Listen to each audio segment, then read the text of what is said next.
apakah dibutuhkan mood baik untuk beribadah? Padahal, justru ibadahlah yang mampu memperbaiki suasana hati. Dalam setiap sujud dan doa, ada kesempatan untuk menenangkan diri, merapikan perasaan, dan menguatkan jiwa. Mengelola mood saat beribadah bukan soal sempurna, tetapi tentang kesungguhan untuk hadir sepenuhnya. Kita bahas bersama Ustadz Ibnu Jarod Al-Jauhari.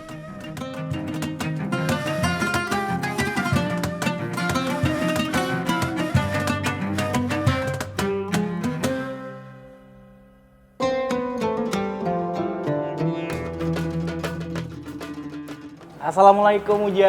Waalaikumsalam warahmatullahi wabarakatuh. Apa kabar nih Uja? Alhamdulillah sehat walafiat. Bagaimana Mas, sehat? Ya, saya juga sehat walafiat Uja.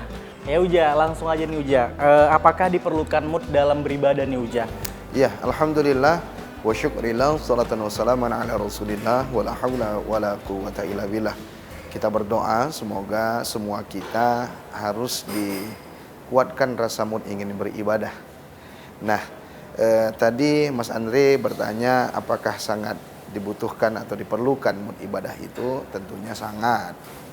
Makanya ketika misal sholat, ketika kita melakukan ibadah sholat, yang harus diutamakan dalam sholat itu kan keikhlasan, kemudian ilmunya, kemudian kekhusyukan ibadah sholatnya. Nah, menghadirkan mood kekhusyukan itu kan ada step by step, ada cara.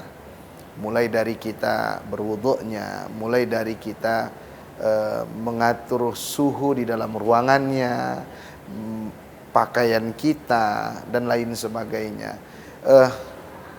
Kalau ditanya apakah butuh mengatur mood itu, sangat butuh karena terkena dengan bagaimana kualitas ibadahnya.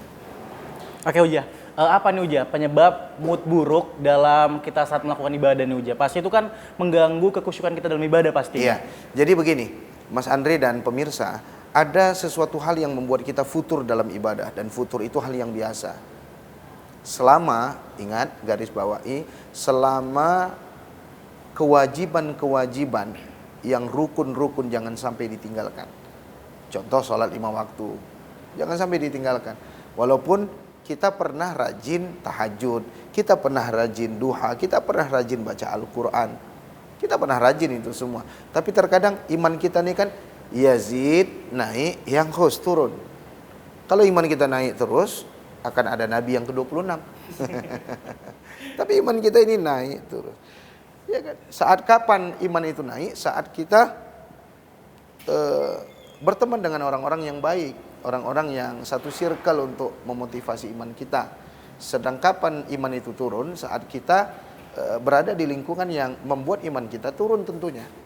Nah, oleh karenanya mood ibadah itu memang harus dikuatkan, karena suatu ketika nanti futur kelemahan kita beribadah itu pasti akan menghampiri kita.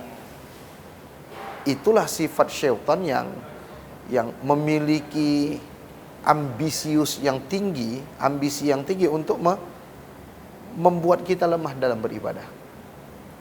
Oke Uja, lalu kemudian Uja, bagaimana nih cara menata hati kita agar lebih dekat dengan Allah nih pastinya Uja? Ala bidzikrillah tatmainnul qulub, kata Allah. Hanya dengan mengingat Allah, hati itu merasa tenang. Maka agar hati ini senantiasa dekat dengan Allah, agar hati ini merasa baik, tenang. Hidup ini kan yang cari ketenangan. Untuk mendapatkan ketenangan itu harus banyak-banyak mengingat Allah. Tentunya saya mengajak kepada kita semua, rajinlah untuk berzikir pagi, zikir petang. Jadi mengawali hidup itu di pagi hari dengan mengingat Allah. Kemudian mengakhiri di akhir hari itu juga berserah diri hanya kepada Allah Subhanahu wa taala. Jadi perbanyak juga membaca Al-Quran, ya, karena orang-orang yang membaca Al-Quran itu kalau kau ingin melihat bagaimana kedekatan Allah dengan dirimu saat kau mau tidak membaca Al-Quran. Makanya kalau kita nggak bisa buka mushaf, hafalan-hafalan Quran yang kita baca, yang kita pernah hafal, diulangkan saja. Contoh, kita hafal suratul Ikhlas. Kata Nabi, 3 kali membaca suratul Ikhlas, Qul huwallahu ahad, itu sama seperti pahalanya menghatamkan Al-Quran. Habis sholat baca ayat kursi, itu jangan ditinggalkan. Itulah yang menstabilitaskan kehidupan kita agar terus mengingat Allah Subhanahu wa taala. Begitu. Oke Uja, lalu kemudian Uja, ada nggak nih tips atau trik ya yang bisa dilakukan saat mood sedang turun nih sebelum kita melakukan ibadah pastinya Uja? Nah, adakah tips agar kita biar terus mood dalam beribadah? Tentunya banyak tips dari para ulama, dari guru-guru kita. Majelis ilmu jangan pernah tinggalkan. Nggak pun kita hadir di majelis ilmu tersebut, paling tidak kita melihat motivasi-motivasi dalam ibadah di media, di sosmed kita. Kan sekarang zaman itu mudah, tergantung kita ini mau bukanya atau enggak, mau mendengarnya atau tidak, sehingga kita termotivasi dengan hal-hal yang demikian.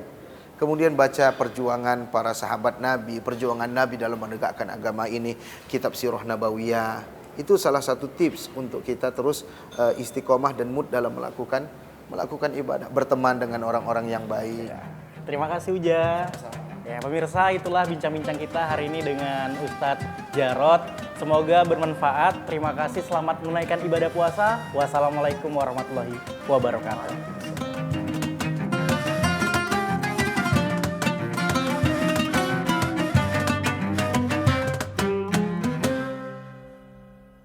Sekian program Bingkai Sumatera saat ini. Anda juga bisa menyaksikan program unggulan Dai TV di platform Dai Plus yang bisa diunduh secara gratis. Dan saksikan konten inspiratif serta menenangkan hati dimanapun dan kapanpun. Tetap semangat menyebarkan kebaikan. Saya Windy Nenggolan pamit. Sampai jumpa.